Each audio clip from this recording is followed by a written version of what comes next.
nós te adoramos, nós te exaltamos. Declaramos santidade ao teu nome, Senhor. Entregamos a ti tudo que temos, tudo que somos e o que viermos a ser. Amém. Tudo é teu, Senhor. E nós queremos mais uma vez nessa noite consagrar as nossas vidas diante da tua presença. Usa-nos, Senhor, como instrumento vivo em tuas mãos, para fazer aquilo que apraz o teu coração, para fazer a tua vontade, para que o teu Espírito ele venha fluir em nós, por nós e através de nós. Pai, nós te adoramos porque não há outro rei além de ti, não há outro Senhor além de ti. Tu és santo, tu és poderoso, tu és majestoso, tu és o Deus de todas as coisas. E nessa hora nós te pedimos, através do teu Santo Espírito, vem plantar a semente da tua palavra em nossos corações. Fala conosco através da tua palavra. Continua a nos moldar, a nos transformar. Continua a nos tornar mais parecidos contigo, Senhor. Santo Espírito de Deus, em nome de Jesus, em nome de Jesus, faz o teu querer, faz a tua vontade neste lugar. Nós oramos, ó Pai, te agradecemos por tudo, no nome santo e precioso de Jesus. Amém. Graça e paz, queridos. Louvamos a Deus pela sua graça e sua bondade. Louvamos a Deus pelo seu imenso amor. Nós estamos no mês da família e durante todo esse mês nós estamos trazendo mensagens sobre as famílias, para as famílias. E nessa noite não será diferente. Nós vamos continuar a série de mensagens que Deus colocou em nosso coração. E nós temos pregado lá em Efésios. Abra sua Bíblia lá em Efésios capítulo 6. Nós temos estudado a armadura de Deus. Nós temos edificado a nossa casa diante da armadura de Deus. E hoje nós vamos focar no versículo 17. Mas nós vamos ler a partir do versículo 10. Efésios capítulo 6, a partir do versículo 10. Eu estou com a versão NAA, é que eu tenho usado mais ultimamente. Quanto ao mais, sejam fortalecidos no Senhor e na força do seu poder. Vistam-se com toda a armadura de Deus, para poderem ficar firmes contra as ciladas do diabo. Porque a nossa luta não é contra carne e sangue, mas contra os principados e as potestades, contra os dominadores deste mundo tenebroso, contra as forças espirituais do mal nas regiões celestiais. Por isso, peguem toda a armadura de Deus, para que vocês possam resistir no dia mau. E depois de terem vencido tudo, permanecer inabaláveis. Portanto, fiquem firmes, cingindo-se com a verdade e vestindo a couraça da justiça. Tenham os pés calçados com a preparação do evangelho da paz, segurando sempre o escudo da fé, com o qual poderão apagar todos os dardos inflamados do maligno. Use também o capacete da salvação e a espada do Espírito, que é a palavra de Deus. Sabe, irmãos, o apóstolo Paulo, ele traz um ensino à igreja de Éfeso sobre uma armadura que vai ser utilizada contra as forças do maligno. Paulo, ele ensina àquela igreja que a nossa luta, a luta do ser humano, a luta de nossas famílias, ela não é contra os homens. A luta é contra o inimigo de nossas almas, como a própria Bíblia vai dizer, o diabo, o Satanás e os seus soldados de guerra. E diante dessa luta que o apóstolo Paulo ele vai nos apresentar, ele também apresenta que existe uma armadura que nos ajuda a nos proteger diante dessas lutas. E ele vai dizer que se nós estivermos vestidos com essa armadura, não apenas venceremos o dia mau, mas nos tornaremos inabaláveis. Então, se você quer ter uma família inabalável, você precisa estar revestido com a armadura de Deus. E nessa noite, terminando de vestir a armadura, nós vamos aprender um pouco sobre o capacete da salvação e a espada do Espírito. Nós estamos inseridos em um contexto de mundo, em um contexto de sociedade, em uma era em que a mente, ela tem se tornado o principal campo de batalha, o principal campo de atuação do nosso inimigo. É na nossa mente que ele tem agido, é na nossa mente que ele tem lançado seus dardos. Nunca se falou tanto sobre ansiedade, nunca se falou tanto sobre confusão emocional. Eu nunca vi se falar tanto sobre crise de identidade. Irmãos, as pessoas não sabem mais nem o que são. Depressão. Todo lugar que você chega, você vai ouvir alguém dizer: fulano está deprimido. Você já viu fulano? Ah, certamente ele está com depressão. Agora, há poucas horas, há poucos minutos, eu recebi algumas mensagens justamente falando sobre esse estado. Então nós estamos vivendo nessa era, uma era de instabilidade emocional, uma era onde as pessoas andam muito ansiosas, uma era onde a depressão tem tomado conta da mente das pessoas. E como agir nesses momentos? O que fazer diante dessas situações? A nossa mente, ela deveria ser um lugar de estabilidade emocional. A nossa mente deveria ser o lugar da direção. Mas infelizmente, ela tem se tornado o lugar da vulnerabilidade. Sabe por quê? Porque muitas vezes nós estamos sendo expostos a influências contrárias à palavra de Deus. O que é que nós temos consumido? O que é que nós temos assistido? O que é que nós temos ouvido? Que tipo de cultura nós estamos trazendo para dentro de nossos lares? Vivemos em uma era chamada da era digital. Uma era onde as nossas crianças certamente sabem mais do que nós que já passamos dos 30 e poucos. E como agir nessa situação? E o que fazer nessa situação?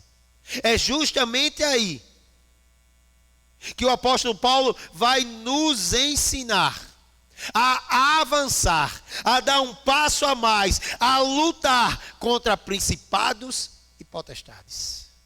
Depois de apresentar que nós precisamos nos revestir com a couraça da justiça. Justiça que não é nossa, mas de Deus. Depois de nos apresentar que nós precisamos vestir o cinturão da verdade, o nosso lar precisa ser um lar de verdade. Em nossa casa não entra mentira. Depois de mostrar que nós precisamos calçar o evangelho, a preparação do evangelho da paz, um lar de verdade e paz na palavra.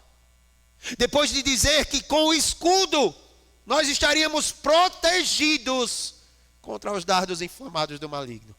Agora, o apóstolo Paulo vai nos apresentar mais 2 implementos dessa armadura: o capacete da salvação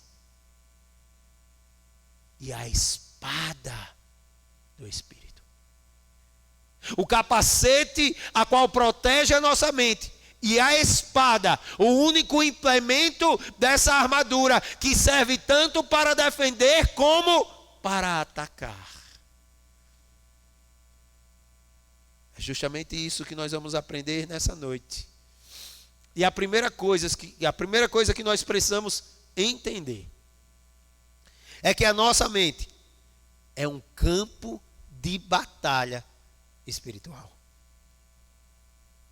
Joyce Meyer escreveu um livro, A Mente como um Campo de Batalha.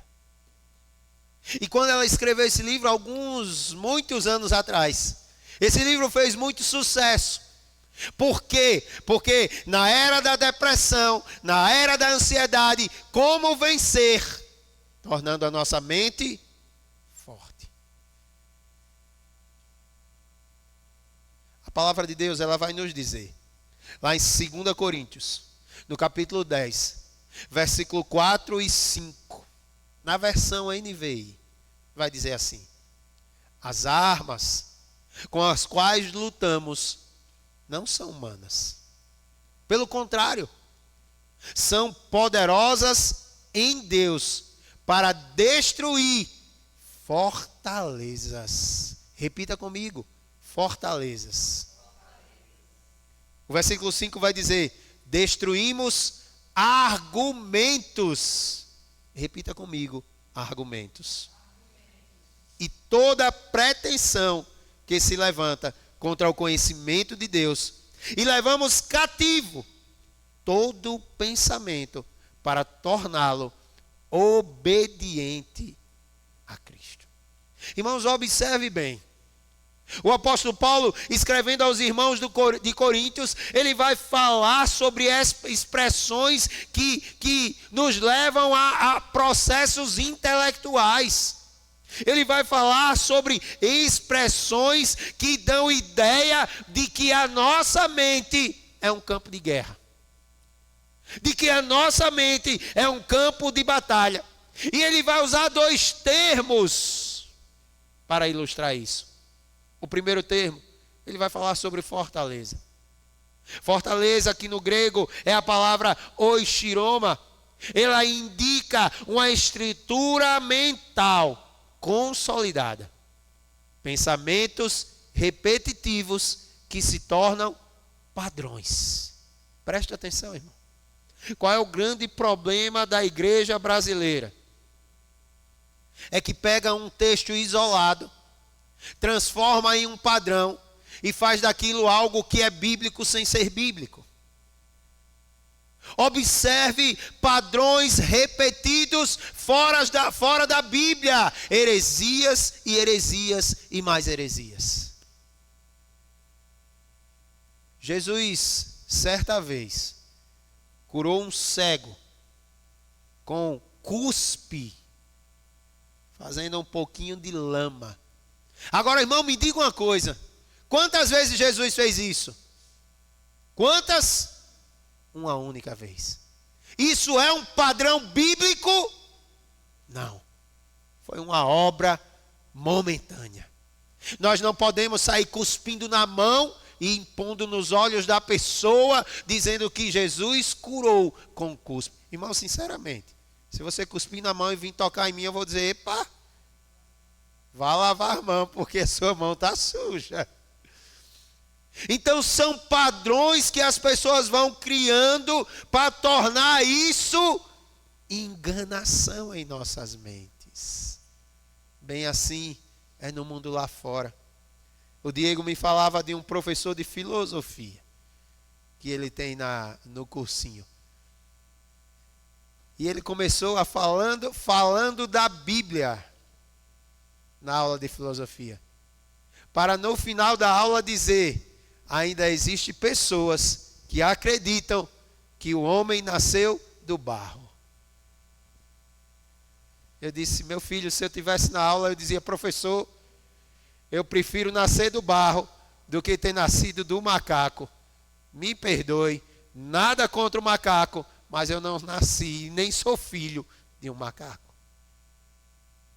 Então, meus irmãos, prestem atenção.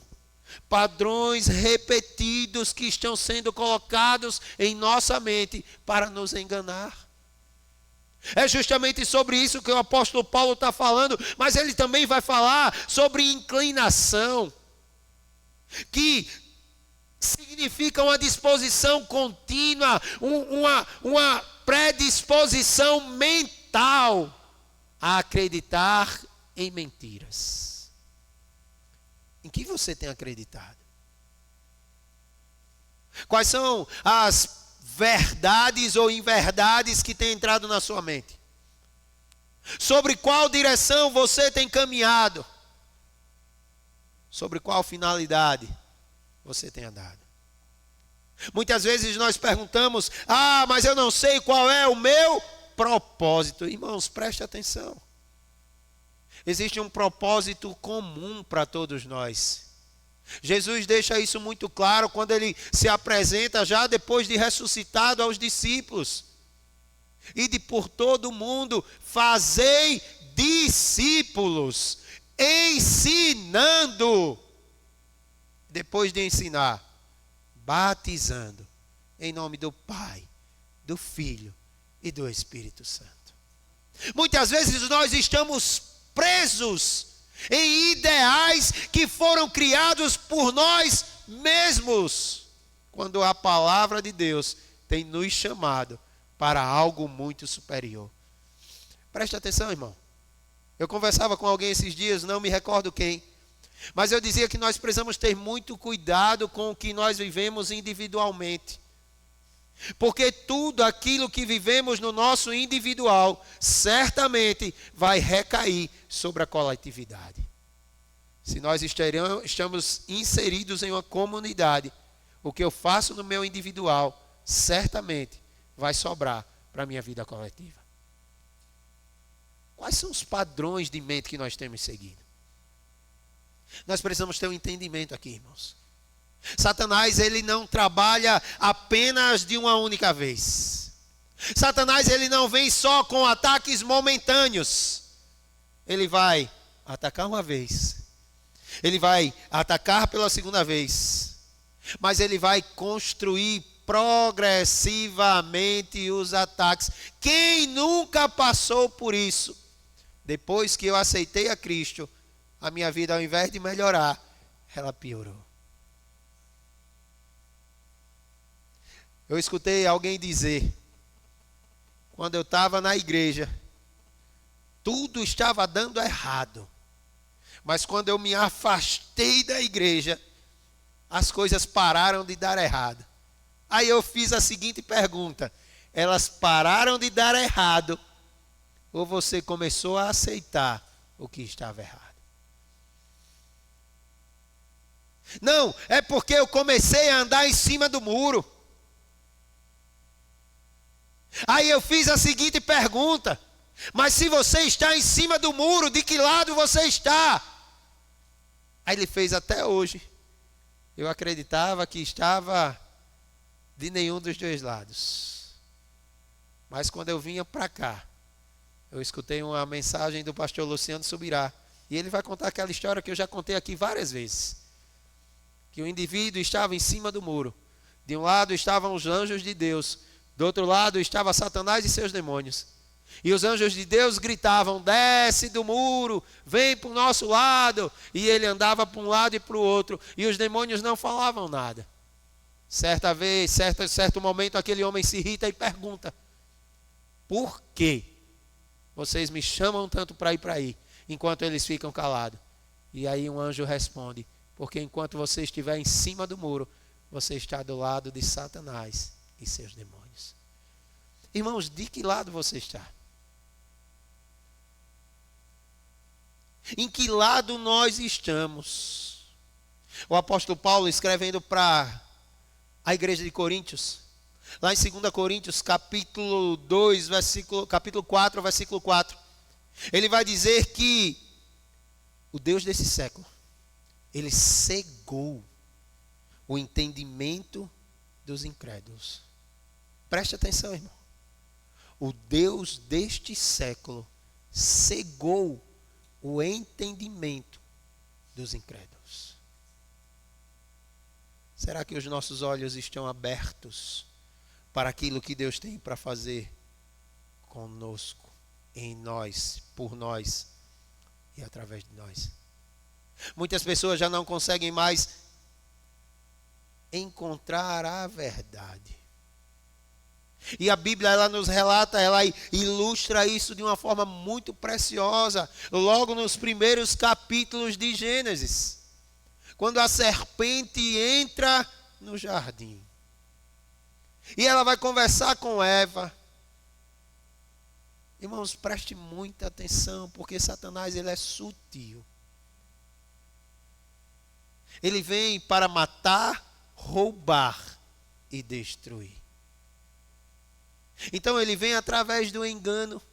Em nenhum momento ele vem acusar Eva. Em nenhum momento ele vem atacar Eva. Ele só faz uma pergunta: Eva, é verdade que vocês não podem comer nenhum dos frutos desse jardim? Ele planta dúvida no coração de Eva. Ele planta dúvida na mente de Eva.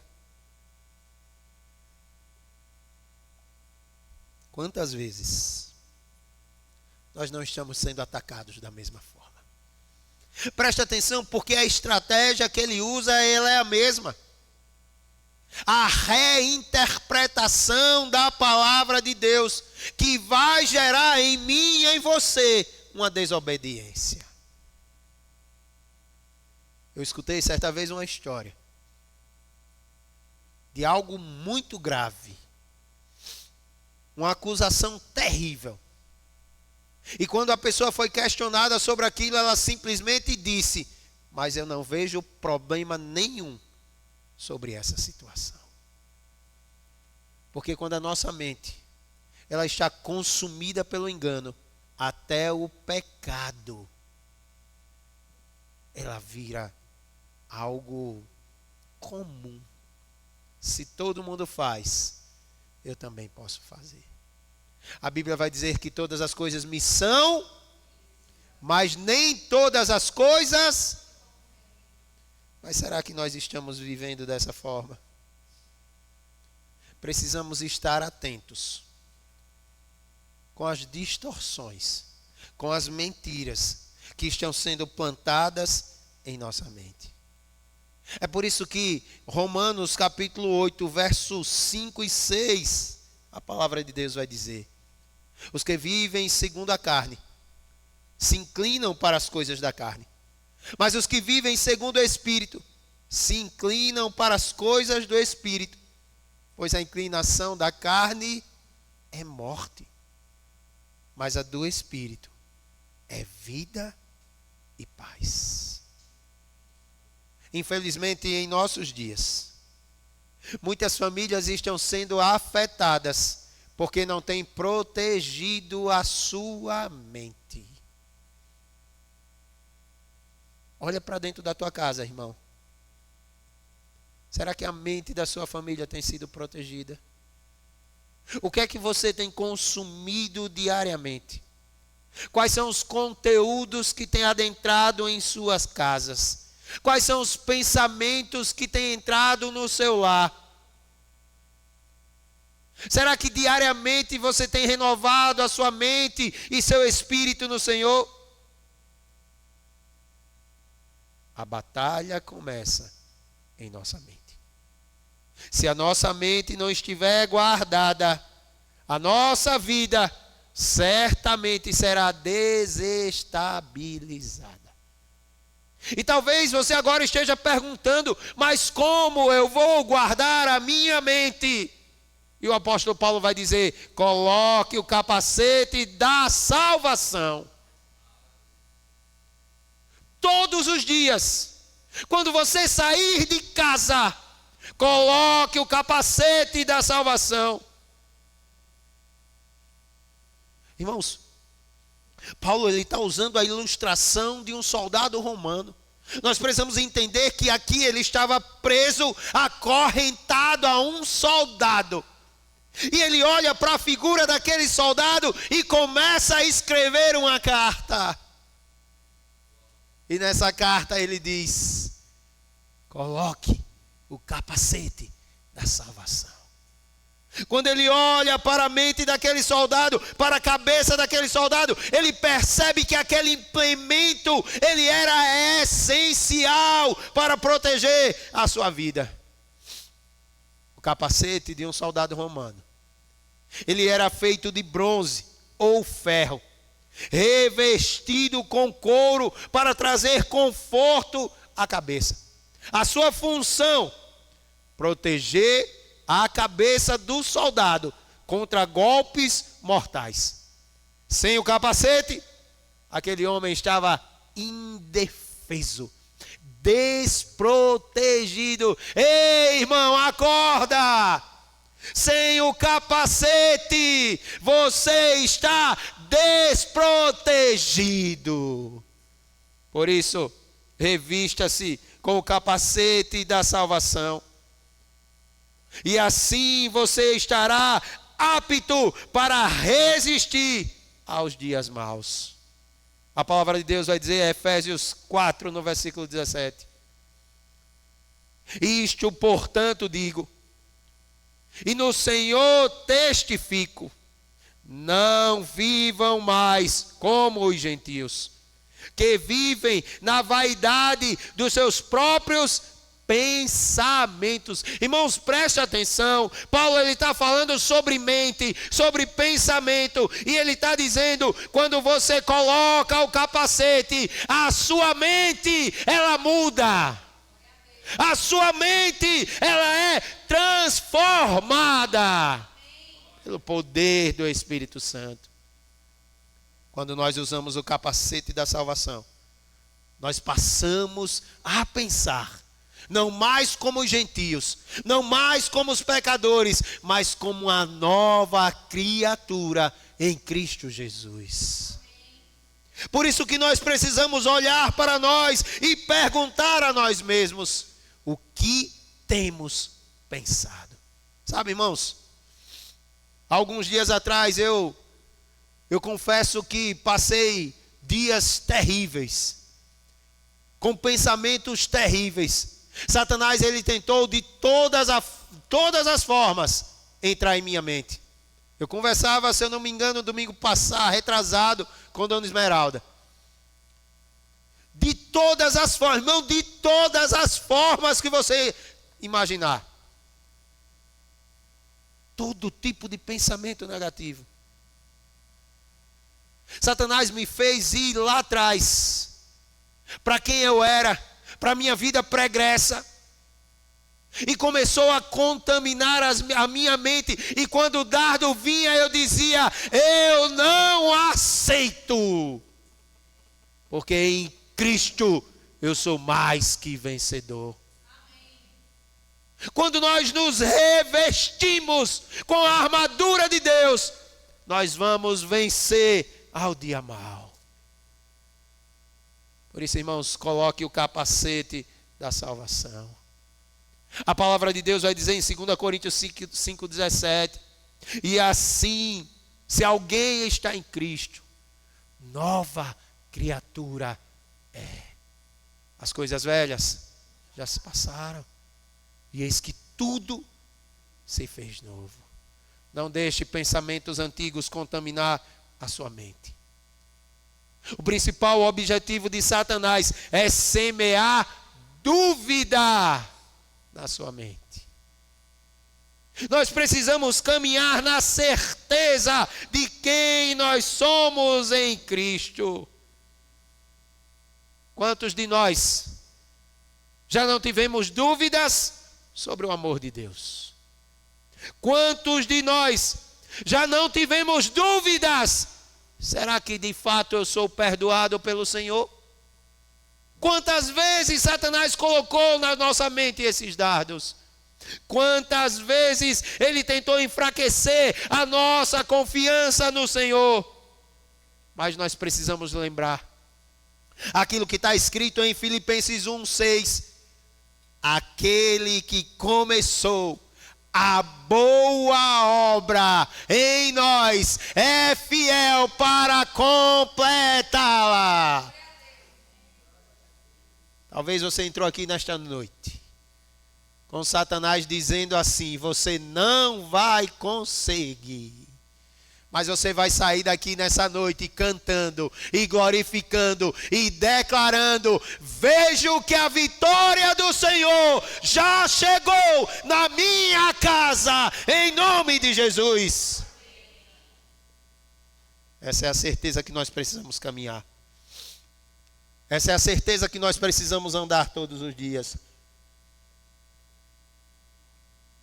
Quando estamos com o capacete da salvação, blindamos a nossa mente na certeza de quem Cristo é, do que Cristo fez por nós, de que somos salvos em Cristo.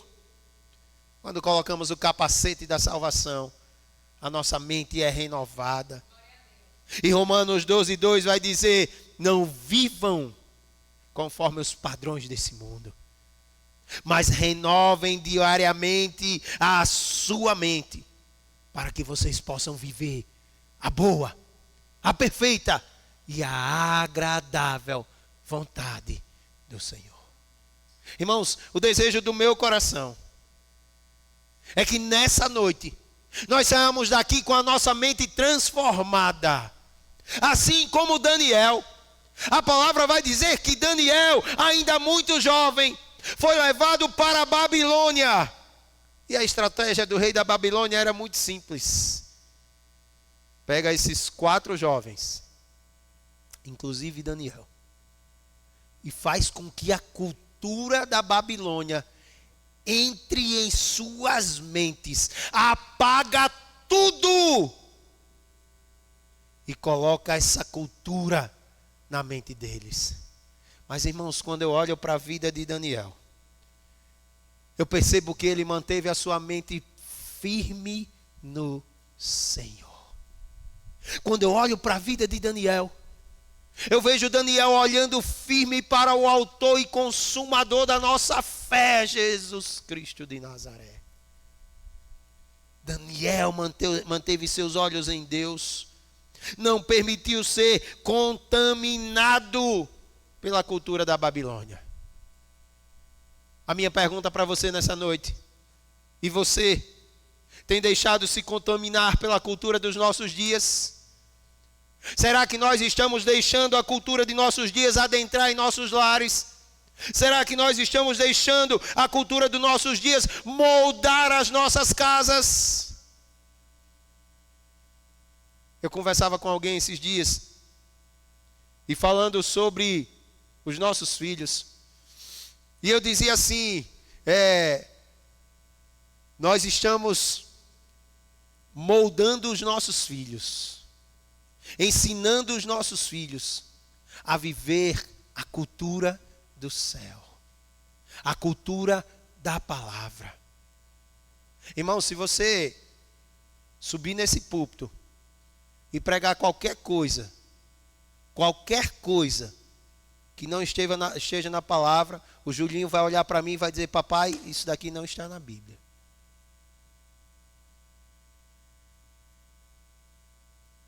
Nós fomos uma vez para um culto em uma determinada igreja, e o pastor começou a pregar, e na metade do culto nós estávamos sentados uns quatro bancos atrás, e ele na frente com alguns jovens. Na metade, tinha 10 anos, né? Ele tinha 10 anos. Na metade do culto ele levantou, chegou assim e fez: o que esse pastor está dizendo aí está errado. Ele olhou assim e fez: a gente conversa em casa, aqui não. Em casa a gente conversa. Em casa a gente conversa. Ele saiu, sentou no cantinho dele e ficava assim olhando para trás. Irmãos, molde a sua casa com a cultura do céu. Não deixe seus filhos serem enganados pelas mentiras. Impregne, a palavra de Deus vai dizer: inculque na mente, no coração dos seus filhos essa palavra dia e noite. O que é que você tem plantado na sua casa? A palavra de Deus vai dizer em 1 Coríntios 2,16: pois quem conheceu a mente do Senhor, para que o possa instruir? Nós, porém, Temos o quê, irmãos? Quantos de nós temos a mente de Cristo aqui? Irmão, se você tem a mente de Cristo, viva como Cristo viveu. Ande como Cristo andou. Portanto, tome o capacete da salvação para proteger a sua família.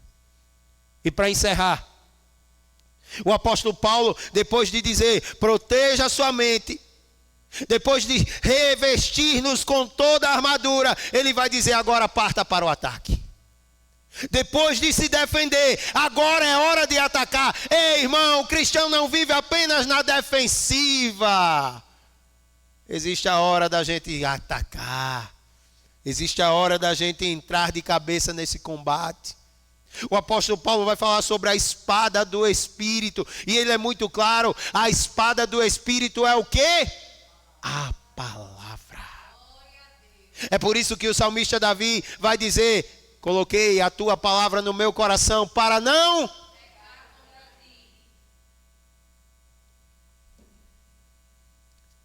A espada do Espírito. Será que você tem andado com a espada do Espírito? Paulo vai usar um termo muito conhecido aqui. O termo rema.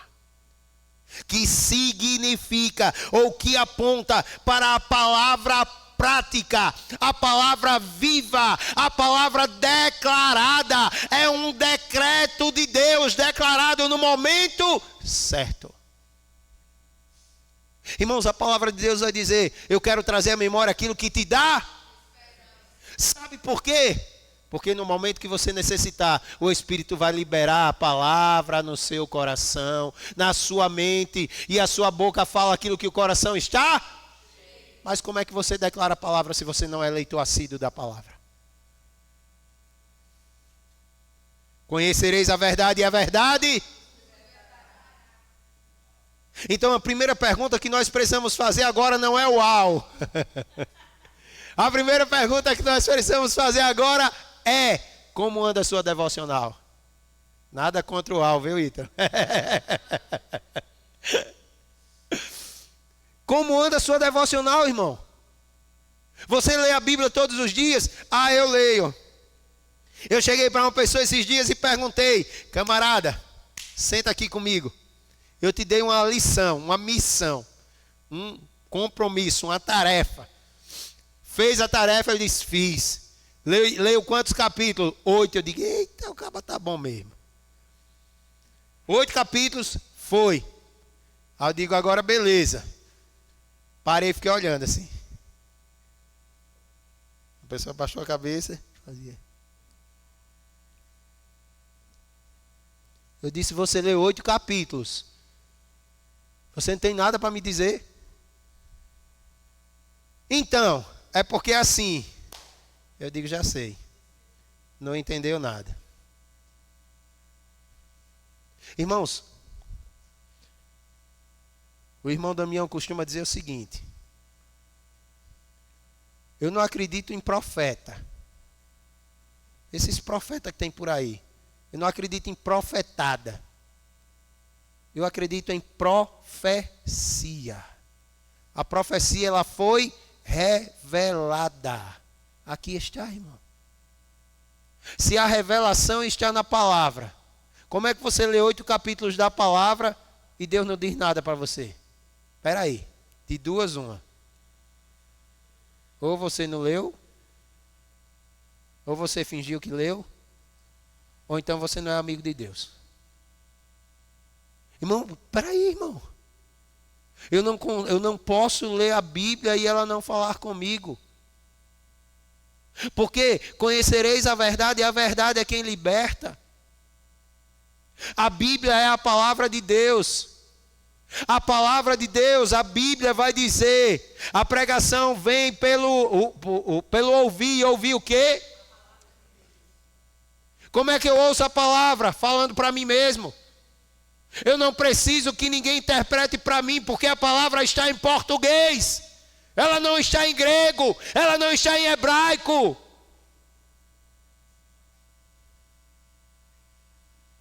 Cadê o uau, Ítalo?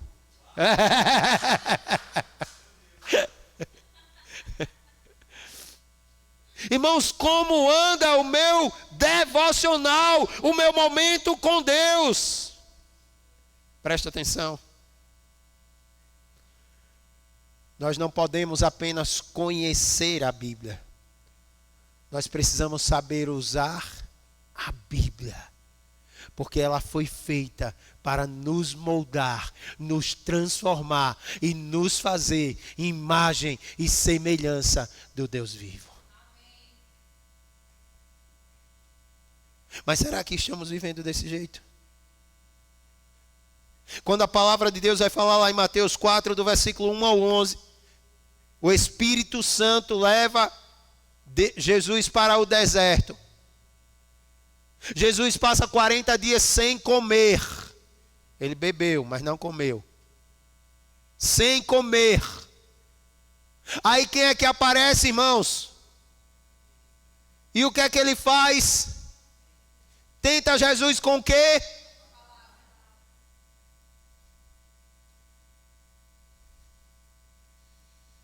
Presta atenção, irmão. Eu quero que você preste muita atenção. Satanás, ele tentou Jesus com a palavra. Muitos de nós, por não conhecer a verdade profundamente, estamos sendo tentados pela palavra. Não pela palavra, mas por Satanás através da palavra. Nós precisamos conhecer a palavra em profundidade. Porque ela é luz para os nossos caminhos. A palavra de Deus, ela é luz. E se ela é luz, ela clareia a nossa mente. Se ela clareia a nossa mente, irmão, já não vivemos mais em escuridão. Lá na carta de 1 João, ele vai falar sobre isso.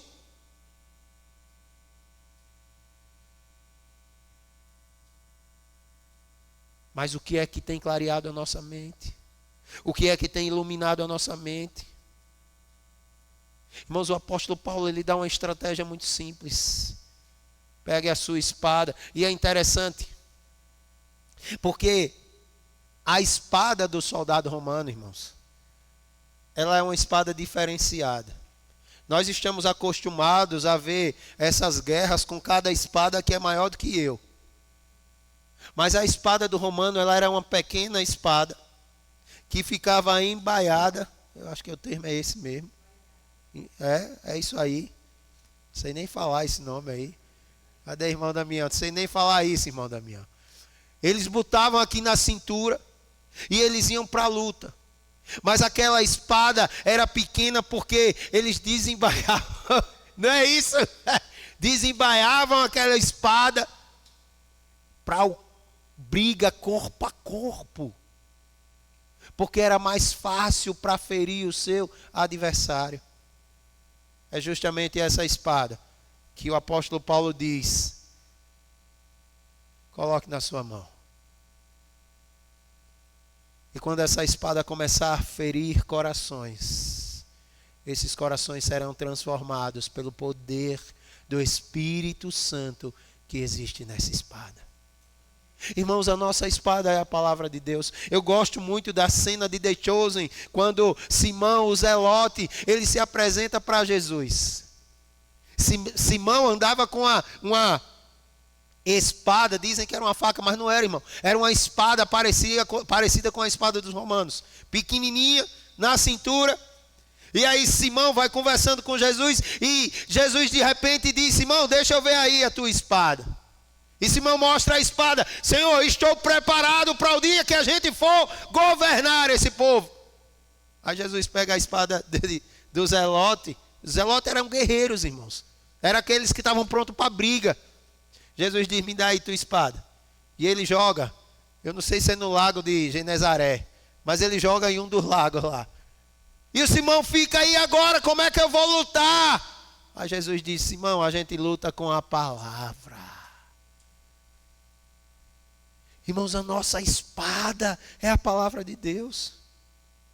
E a Bíblia vai dizer em Hebreus 4:12, a palavra é viva e eficaz, mais cortante do que uma espada de 2 gumes. Preste atenção.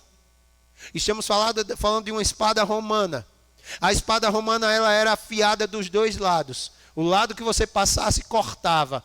Mas Hebreus vai dizer que a palavra de Deus, ela é mais afiada do que uma espada que corta dos dois lados. Por isso, irmãos, nós precisamos estar impregnados com essa palavra. Por isso, irmãos, nós precisamos trazer a palavra de volta para a centralidade do nosso lar. Deixa eu fazer uma pergunta. Eu fiz essa pergunta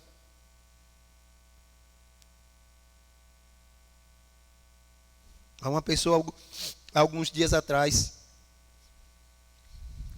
Qual foi a última vez que você leu a Bíblia junto com seus familiares? Qual foi a última vez que você fez um culto doméstico? Qual foi a última vez que vocês sentaram para dizer: você já viu isso aqui? Irmãos, eu amo quando eu estou fazendo algo e o meu filho chega e diz: papai, eu estava lendo a Bíblia e o Senhor já percebeu que é assim, assim e assim. Irmãos, como eu aprendo com a vida dos meus filhos. Eloís de vez em quando manda áudios para mim: papai, eu estava lendo a história de Davi. Aí a gente fica trocando áudios sobre a palavra de Deus. A minha esposa, na melhor hora do meu sono, ela bate em mim, me acorda e diz: amor! Eu digo: o que foi? Pelo amor de Deus! Meu Deus, eu pensei que tinha alguma coisa aqui para a gente repreender agora em nome de Jesus. Eu já acordo: está repreendido em nome de Jesus. Não, amor, não é isso não. Você já leu esse texto? Eu digo: homem, pelo amor de Deus, é lindo demais.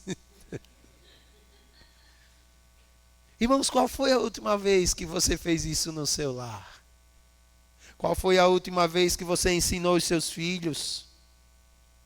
Qual foi a última vez que você declarou as promessas de Deus em tempos de crises? Colossenses 3, 16 e 17 vai dizer que a palavra de Cristo habite ricamente em vocês. Instruam e aconselhem-se mutualmente em toda a sabedoria, louvando a Deus com salmos, hinos e cânticos espirituais, com gratidão no coração. E tudo o que fizerem, seja em palavra, seja em ação, façam em nome do Senhor Jesus, dando por Ele graças a Deus Pai. Irmãos, uma casa sem palavra, uma família sem a palavra de Deus, uma família sem a espada do Espírito, é uma família fragilizada. Por isso Deuteronômio 6 e 7 vai dizer: essas palavras que hoje lhe ordeno estarão no seu coração. Você as inculcará a seus filhos, e delas falará quando estiver sentado em sua casa, andando pelo caminho, ao deitar-se e ao levantar-se. Irmão, sabe o que é que o autor está dizendo aqui? Em todo tempo, da sua boca, saia a espada do Espírito, a palavra de Deus. Hoje eu conversava com o Caio, e ele me contando algumas coisas que Deus tem colocado no coração dele. E ele disse: pastorzão, hoje eu entendi, porque a Bíblia diz que nós precisamos estar preparados em tempo e em fora de tempo. Porque em todo tempo nós precisamos pregar a palavra de Deus. Sabe, queridos, o Senhor providenciou para nós a armadura de Deus, o capacete para defender nossa mente, a espada para que possamos partir para o ataque.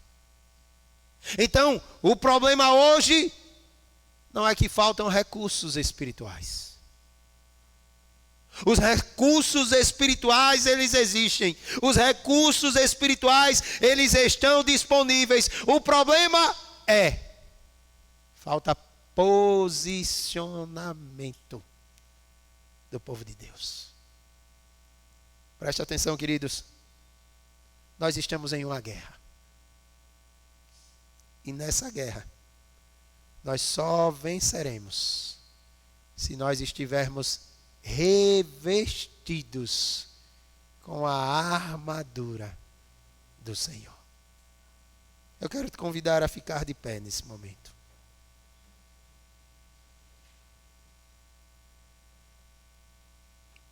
Nós vamos orar ao Senhor.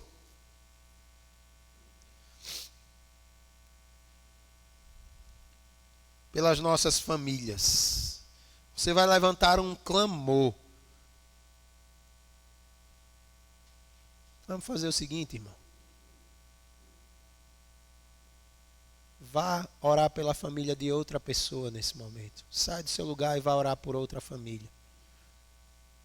Sai do seu lugar e vá orar pela família de alguém. Comece a clamar pela família de um irmão, de uma irmã nesse momento. Comece a pedir a Deus que entre com providência. Peça ao Senhor Jesus que Ele revista essa família com a armadura do Senhor. Peça ao Senhor Jesus que Ele revista essa família com a mão preciosa do Senhor, com a graça do Senhor. Peça ao Senhor Jesus que Ele revista essa família com o poder do Espírito Santo. Peça ao Senhor que Ele entre com providência, revestindo esta casa com o poder de Deus, com a armadura do Senhor. Reveste, Senhor, a nossa mente com o capacete da salvação. Senhor, em nome de Jesus nós te pedimos, reveste o nosso corpo com a couraça da justiça.